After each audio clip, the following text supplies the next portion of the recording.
Bienvenidos nuevamente a un paseo por los trabajos prácticos de Laboratorio 1. En este caso vamos a hablar del trabajo práctico número 4 o rectificadores con filtro. Recordemos un poco, ¿para qué queríamos rectificadores? Que fue lo que vimos en el trabajo práctico anterior.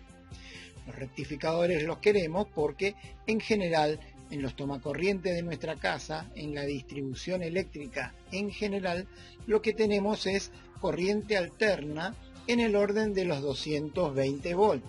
Y nosotros, para la mayoría de los dispositivos electrónicos, necesitamos corriente continua de un valor de tensión más bien bajo.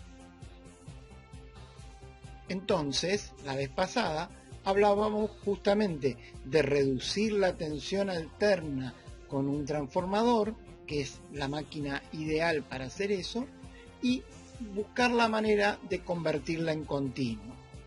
El elemento que nos permitía hacer eso es el diodo o una combinación de más de un diodo. Con eso logramos que los semiciclos positivos pasen, mientras que los negativos no pasan, o en el caso del rectificador de transformador con punto medio o el puente rectificador, los semiciclos negativos se pasan para el lado positivo. Sin embargo, aún así, la señal que tenemos a la salida del dispositivo rectificador no es una continua, es algo que, si bien no cambia de polaridad, o sea, ya no es alterna, no podemos decir que sea una continua del todo porque está cambiando su valor. Para reducir esa variación de la tensión después del rectificador, vamos a poner algo que se llama filtro, pero que se trata de un elemento ya conocido de otro práctico anterior, que es el capacitor. Capacitor junto con la resistencia arma este filtro debido a que el capacitor se carga y luego se va a descargar con una constante de tiempo que vamos a tratar de que sea lo más grande posible para que la señal tienda a ser plana. Tenemos que recordar que cuando armamos un circuito con capacitores electrolíticos polarizados, es muy importante cuidar la polaridad, porque si se pone al revés, se puede calentar y hasta explotar. El circuito que vamos a ensayar es prácticamente el mismo del trabajo práctico anterior. Cuenta con el transformador, un diodo, una resistencia de carga, pero ahora se ha incorporado un capacitor. Como la vez pasada, vamos a simular estos circuitos utilizando el Multisim Live, y se puede encontrar en esta dirección, que también va a estar en la descripción del video, el circuito para ensayar. Vamos a ir cambiando el valor de capacidad y de resistencia, empezando sin capacitor para poder comparar completamente el comportamiento del circuito. Vamos a ir poniendo distintos capacitores con distintas resistencias de carga y vamos a medir dos cosas: la tensión de continua, que se mediría con un tester, el valor eficaz que hablamos la vez pasada, y una cosa que se llama tensión de ripple, que ahora vamos a mirarla con un poco más de detalle. El circuito en el Multisim Live nos permite modificar los valores en el sector que está a la derecha, que se abre con el símbolo del engranaje. Ahí podemos cambiar el valor del capacitor y el valor de la resistencia para poder simular cada uno de los casos. En el circuito con un capacitor muy chiquito de 10 microfaradios y una resistencia de 100 ohm, lo que notamos es, primero que nada, que la tensión de salida tiene un pico un poco inferior, ¿sí? Eso se debe a la caída de tensión en el diodo, que cuando está en directa tiene una caída de tensión en el orden de los 0,7 volts. con lo cual el pico de la tensión a la salida es un poco más chico. Lo otro que notamos es que la curva que está en verde baja menos abruptamente, y esto es porque el capacitor, una vez cargado, se descarga con una constante de tiempo más suavemente. Pero este capacitor con esta resistencia no aporta una mejora considerable a este circuito. Vamos a llamar ripple a toda la variación de pico a pico que haya a la salida, es decir, desde el punto más alto hasta el punto más bajo. Cuando cambiamos la resistencia o cambiamos el capacitor, vamos a ir aumentando esa constante de tiempo en la cual el capacitor se descarga, y la pendiente ahora de descarga es distinta. Vemos que la señal sigue siendo muy pulsante, pero tiene menor variación, es decir, la tensión de ripple se está achicando. Cuando aumentamos el capacitor y la resistencia, lo que vamos a ver es que esa tensión de ripple se va haciendo cada vez más chiquita, ¿sí? Y eso está bueno. Lo que ocurre es lo siguiente: la tensión que vamos a medir con el tester como voltímetro está relacionado con el valor eficaz, es decir, que la señal que yo tenía después del diodo, que era una continua pulsante, puedo utilizarla para encender una lamparita, pero ahora esa continua con un capacitor va a encender mucho más la lamparita, porque el área debajo de la curva en el mismo periodo de tiempo es mucho mayor.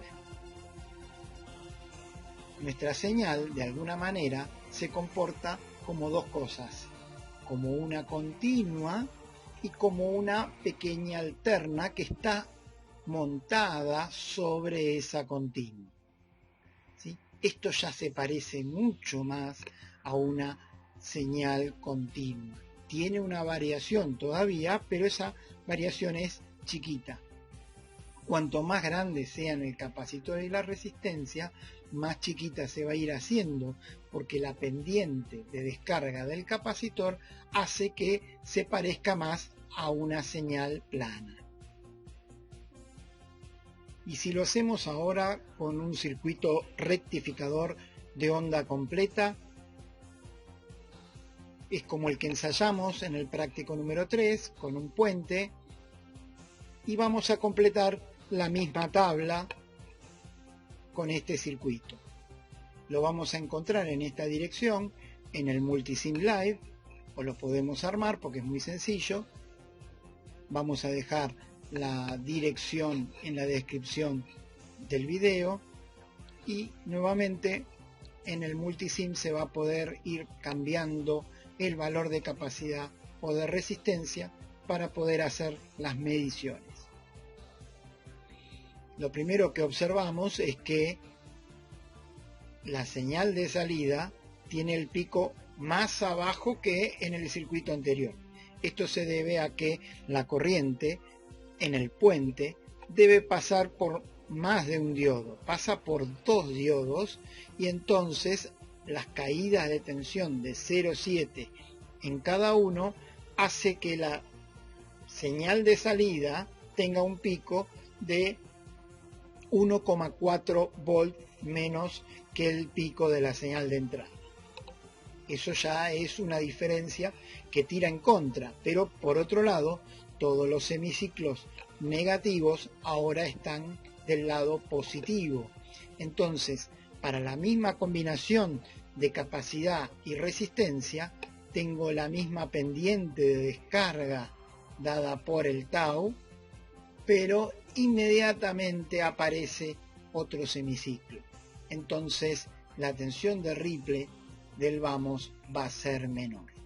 Podemos ver claramente que el haber incluido los semiciclos negativos en el espacio positivo hace que la tensión de Ripple se reduzca.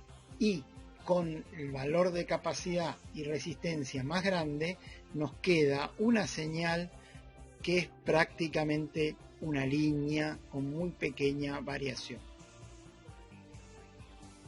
Entonces, desde el primer circuito que armamos para este práctico, con el capacitor y la resistencia más pequeños y el rectificador de media onda, al último circuito de rectificador de onda completa y el capacitor y la resistencia más grandes, notamos un incremento de la tensión eficaz o RMS de casi el doble, solo por haber elegido correctamente el rectificador, la resistencia y el capacitor. ¿Qué hay que hacer entonces ahora para poder completar este trabajo práctico? Y hacer todas las simulaciones de los circuitos y completar las tablas y todos los cuadros que aparecen en la guía. Después, responder todas las preguntas que figuran en la guía, que son muy fáciles e intuitivas, excepto dos que son un poco rebuscadas a veces para los alumnos en su primer acercamiento a este circuito. Una de ellas es si se puede incrementar indefinidamente el valor de capacitor. ¿Qué es esto? Si yo puedo poner un capacitor gigantesco, ¿por qué? Y ya vi que un capacitor grande hace que la salida me quede bien plana, bien chata. Entonces le pongo un capacitor muy grande. Pero lo que hay que tener en cuenta es que para cargar ese capacitor en ese primer semiciclo, todas las cargas van a pasar por el diodo o el conjunto de diodos en el caso del puente. Y eso significa que va a haber una corriente muy grande. Lo que tenemos que asegurarnos es de que el diodo o el puente de diodos pueda soportar la corriente necesaria para cargar por primera vez el capacitor. Otra pregunta que genera un poco de confusión es esta: si la frecuencia de la señal alterna que entra al circuito rectificador fuera mayor, ¿se modificaría el valor de la tensión de Ripple? Eso normalmente en el laboratorio no se experimenta porque utilizamos un transformador y la frecuencia de la señal queda determinada por la frecuencia de la red eléctrica. Pero en el multisim es tan sencillo como cambiarle la frecuencia al generador del circuito. Y observen qué es lo que pasa cuando aumenta la frecuencia. Entonces la pregunta gira en torno a que si la tensión de Ripple depende en algún momento de la frecuencia.